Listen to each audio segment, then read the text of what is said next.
that content from the Google. The second is the paraphrasing plagiarism. There are some paraphrasing tools available, and these tools are very smart. And these tools have been developed by using some machine learning, deep learning, AI techniques. I appreciate sometimes those tools. But unfortunately, whatever the changes you have done by those tools also comes under the category of paraphrasing plagiarism, because you are not changing the idea, topology, and construction of the particular sentences. So this paraphrasing plagiarism is also divided into two parts: simple paraphrasing and mosaic or hybrid or patchwork paraphrasing. In simple paraphrasing, you are taking the content from a single author and modify them according to your wants. So you are changing the grammar, you are changing some synonym, you are taking some synonyms, you are doing other changes also there, but finally it comes under the plagiarism criteria. And in mosaic, hybrid, or patchwork paraphrasing, you take content from more than one authors and you change according to our need, and finally this is in a different shape, but it is also comes under the plagiarism criteria. Third is the metaphor plagiarism. In metaphor plagiarism, we present the idea of someone in a different, better way.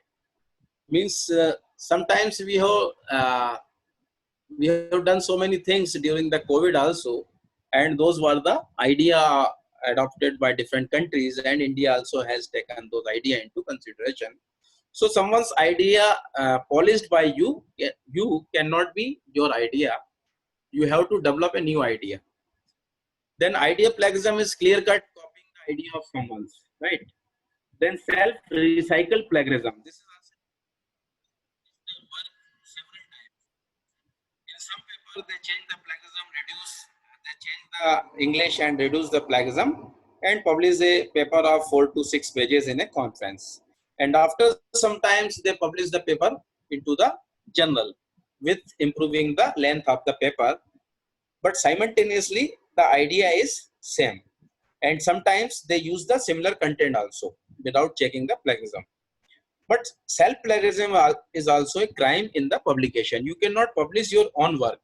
If you want to publish your work, you have to add the 70 to 80 new content on that.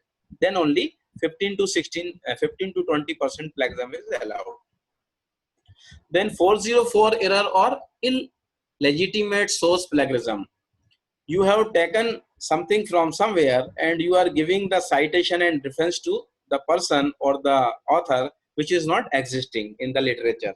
Means whenever someone will go to find that particular author in the reference, he will copy the reference into the Google, he will not find that paper. It's happened sometimes. Then repeat plagiarism. In this plagiarism, the author prepare our presentation by taking some scene from the original different movies or some content from another's published work, and do some different restructuring and grammar changes here.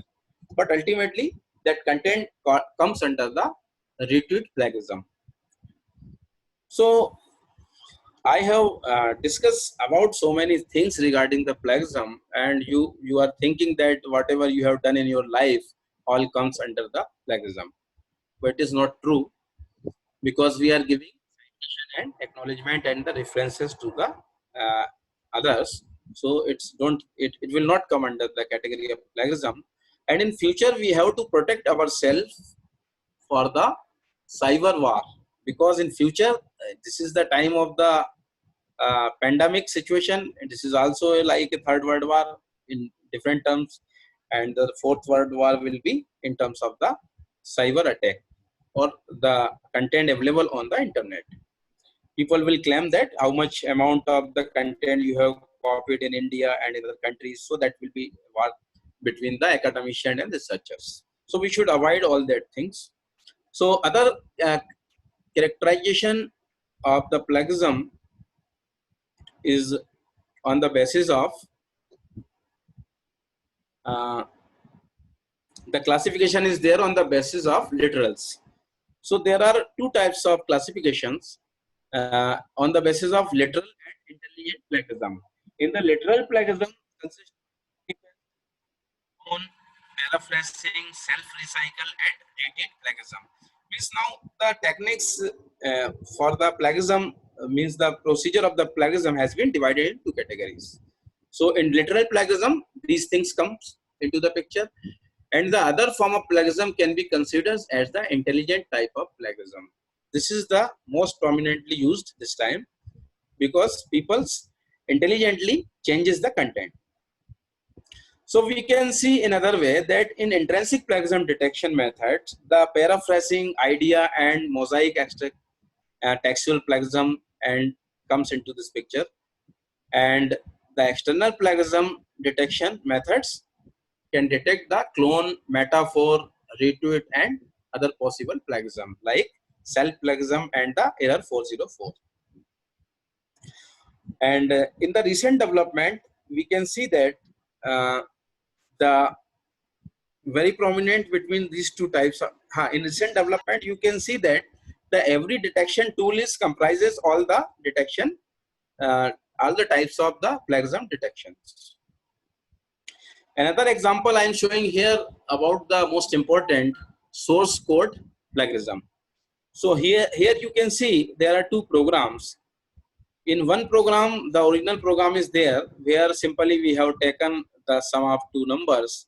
So in data we have taken first and last, and in plagiarized program you can see that other has been taken the start and finish. So first and last and start and finish both are the same thing in terms of the program. Here we have taken the sum, here it is total. Here we have taken here last equal to 0, and in plagiarized program there is a finish equal to 0. So there is a while loop will be run till the finish not equal to 0, and in the original program there is a while loop will run till the last not equal to 0. So both are the same thing. Then sum equal to first plus last, and here the total equal to start plus finish. Then last equal to last minus 1, here finish equal to finish minus 1, then end is there. So both the programs will give the same output, but the code is written in the similar manner. So this is the example of simple program to show the source code plagiarism.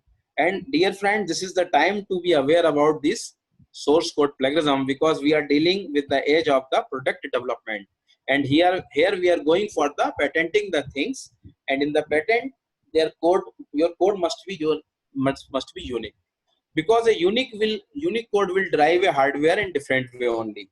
And if similar code is there in two devices, then the output will be the same. So you will not be able to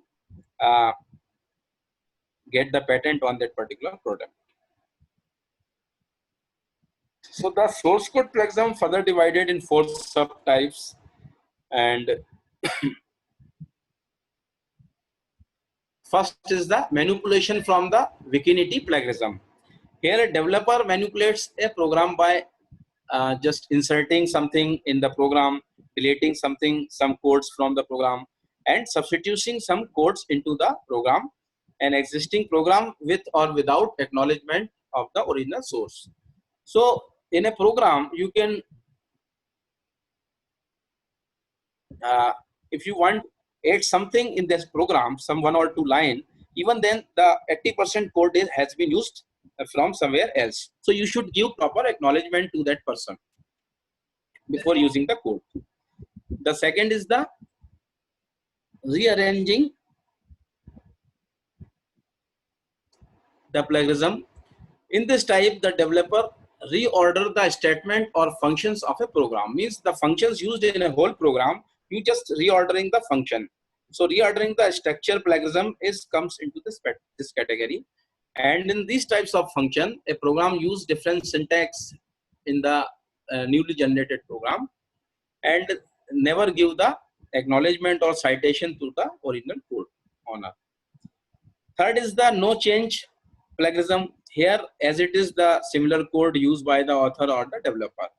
So if you will be aware, you will find that your minor major project students are using the similar code in the submission report. but unfortunately it is not in fashion in India to verify the code. So now, but this is the time to be aware for this also. Then language switching plagiarism. Here people just change the language, means something has been written in the Hindi language, you convert into the English, and you can publish that material. But that also comes under the language switching plagiarism. Something has been written in English cannot be published the similar thing by converting into the Chinese also.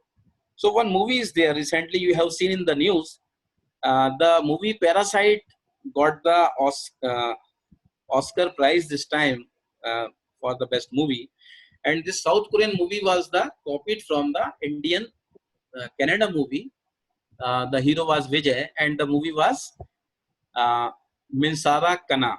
I don't know the exact pronunciation. Was the movie was released on 1999, and the producer director also claimed something on the director producer of that Parasite movie regarding the copying the or taking the idea and the storyline. So this is not tolerable also, and fortunately Indian people are much aware this time to claim on the copyright and plagiarism.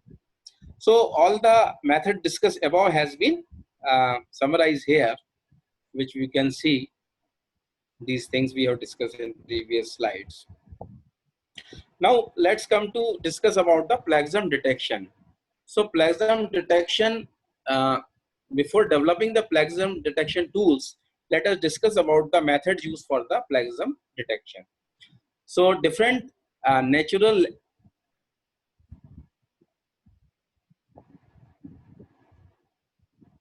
Hello, my voice is clear? Ji sir. Yes, sir. Okay. So plagiarism can computed in the document of a similar language or from the other language also. So based on the language homogeneity or heterogeneity of the textual content being compared, the plagiarism detection can be divided into two basic types. One is the monolingual and other is the cross-lingual. So their name shows that in the monolingual, we are talking about the content in the similar language, means English content had been taken from an English paper.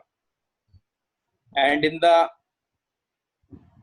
this also divided into two categories. So the monolingual is in the intrinsic plagiarism detection category, and other is the extrinsic plagiarism detection category, which we have discussed previously. In intrinsic, we consider about the references used in the all over world, the World Wide Web. And sorry, in intrinsic, we only use the references of our server inside the premises or the system. And in extrinsic, we also discuss about the content available worldwide. And second is the cross-lingual plagiarism detection. In this, the content is compared available in different languages also. Means some content published in English, similar has been published in Chinese, then the tool will be or tool must be able to detect that particular plagiarism. So you can see here a schematic view of the basic plagiarism detection. So before developing any detection algorithm or tool, we have to follow this simple structure. So there is an input document, and in the plagiarism tool, there are algorithms for finding the monolingual detection and cross-lingual detection. It may be possible that in some tool you are not having the cross-lingual detection, so that will be work on a particular language only, and simply that language is the English. And but the advanced tools, which is based on the machine learning and other deep learning techniques and NLP also, they work on different languages also, so they are having the facility of cross-lingual detection. So here that particular tool will take your input, and there will be some threshold also, which is optional. Through this threshold, you can decide that how much plagiarism is acceptable. So the plagiarized segment with reference output report will be showing on different colors. If the report is having the file with the green color, means it is under the acceptable limit. And the file is having the plagiarism more, then it will be comes into the yellow category, then it will be in orange, then finally it will be in the red color, and that will be the alarming situation. So how much content or percentage of plagiarism is acceptable, that must be decided by that particular tool in the program using the algorithms. So here some collection of documents, which is also optional. Some collection of documents of your premises, your internal server you can also connect with that particular detection tool. Means if we are using the Orkund, then in Orkund there is a database of RGPB of submitted thesis is available there, and Orkund also take care about the data available throughout the world in different servers and different websites. So that's why the plagiarism checked by the Orkund is somehow fair, and it consider all the things. So this is the fundamental procedure through which you can develop the algorithms. So textual plagiarism detection tools based on the textual features. So the tools you want to develop based on the textual features must be comprises semantic feature and structural features. Means if you have understood, you have read the compiler and compiler subject, and you are aware about these things. So for developing a plagiarism tool which is able to identify the plagiarism content in the text, you must be care about these things. And if you are going to develop a plagiarism detector which is able to find the plagiarism in the source code or the program, about these things, means you have to adopt some functions for string matching there, some token matching must be comprises, and uh, parse tree matching is there, program dependency graph is there, similarity score matching is there, and by some hybridation of the above all discussed things. So as per the available tools in the market, the one table has been taken here, which is not about the much use here, because it is based on the several work which I have not discussed because of the time constraint. So plagiarism detection tools, we are going to discuss about that. So there are several types of the plagiarism detection tools available in the market. Few we are going to discuss here. Okay. So in the past few decades, you have seen that on the Google, you can find different types of the tools. So if you will search this tool, uh, so you will see that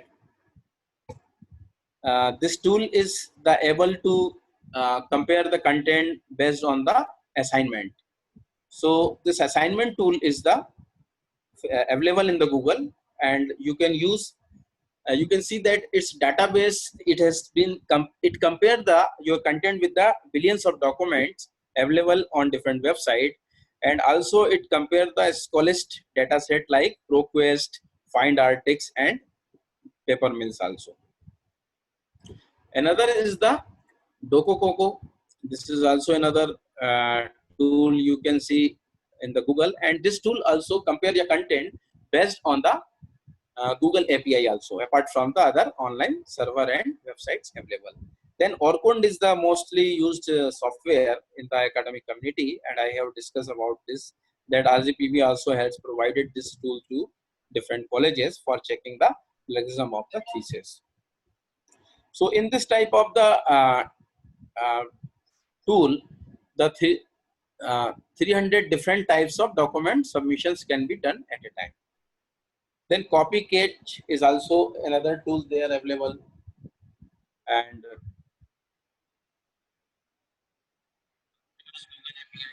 other available servers. Then WCopyFind is a tool which is the open source plagiarism detection tool. Means freely it is available, but something is freely available, then definitely there is a question mark on the precision and accuracy of the tool. Then Eve2 tool is there, easy verification engine tool is there. It does not contain any online database, so it is a small tool. It don't compare the online database, but it is very important for you people to verifying the minor and major project report of your candidate, which is already submitted in your institute.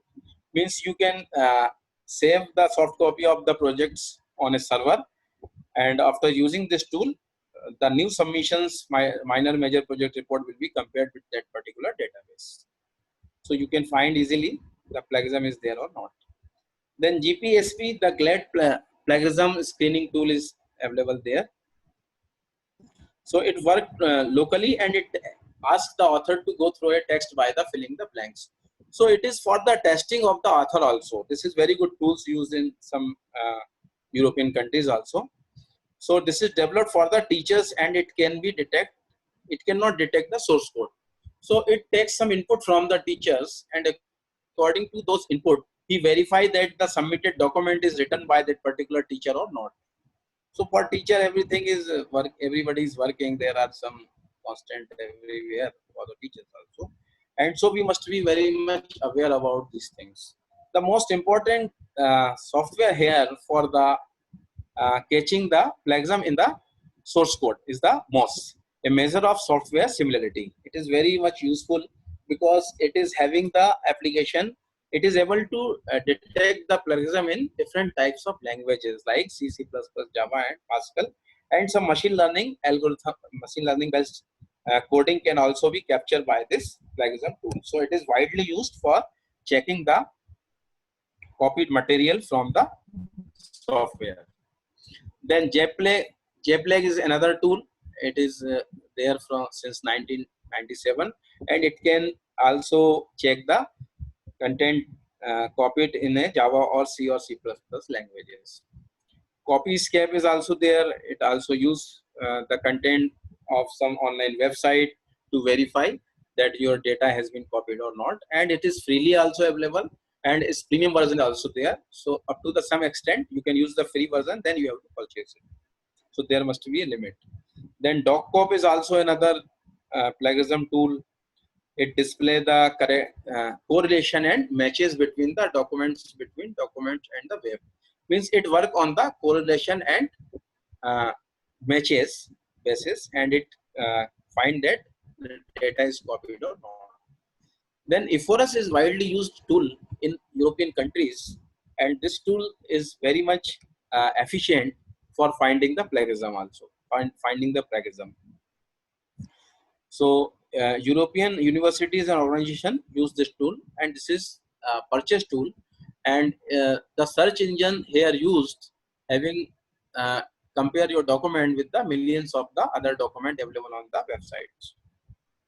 Then most important tool is the Authenticate. It is also having another version, which is the Turnitin. So Turnitin and Authenticate both are the product of the same company, and Authenticate we use on the server basis, means in a premises in a campus you use Authenticate, means it is installed on a server, and there are not user for this particular plagiarism tool.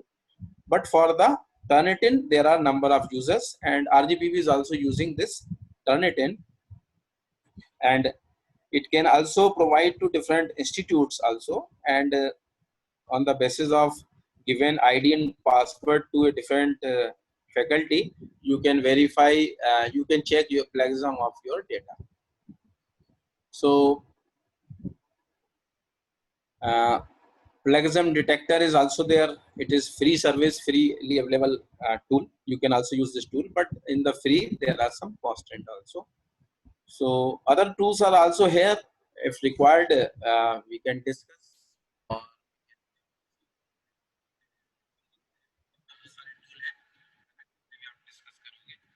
some other tools are also here. So in Google you can find so many tools, and all the tools is summarized here in this diagram. So ultimately the thing is that there are so many tools, and you have to decide which tool is good for your criteria. Means whatever you want to check, you must be go for the particular tool. So now there are some challenges for the future also. So in future there must be a tool which should be work on the text as well as the source code, because the currently available tool are specific for either for the text or for the source code. There's not a combined tool available. Might be there, but as per the study I have seen, there is not a single plagiarism detection tool. Then secondly, there must be a tool which is having the intrinsic and extrinsic detection framework with the highly accuracy. Although Turnitin is having both the facilities, but sometimes I don't think the results are very accurate. Then there is a need of developing a cross-lingual plagiarism checking tool also, because nowadays, as we can see in China, the Chinese people first publish their content in Chinese language because they don't want to leak their development, their product, and their research. And after some time, when their people do something on that work, then they go for the publication in the English. Nowadays, they are publishing everything in English languages. So there must be tool to check the copied portion is whether available already in different languages or not. Then we should also work to develop a tool to work on the repository system also. The problem with the repository system is that when you are going to check the plagiarism of your own document, the tool will store that particular paper in the repository. And second time, after some corrections or reduced plagiarism, you again try to put your document to check the plagiarism. Then it will give the plagiarism of your own document which previously you have submitted. So by using the tool, you must be aware that which option you have chosen there for finding the plagiarism or your document. So there must be some improvement in the existing tool, or new tool can be developed on the basis of the strong repository system also. Then the most important thing is to stop the idea plagiarism. There must be a tool which can be able to stop the copying the idea, which is practically not possible. But if idea has been written and stored something, then the new returned idea can be compared with the existing idea. So this is all basic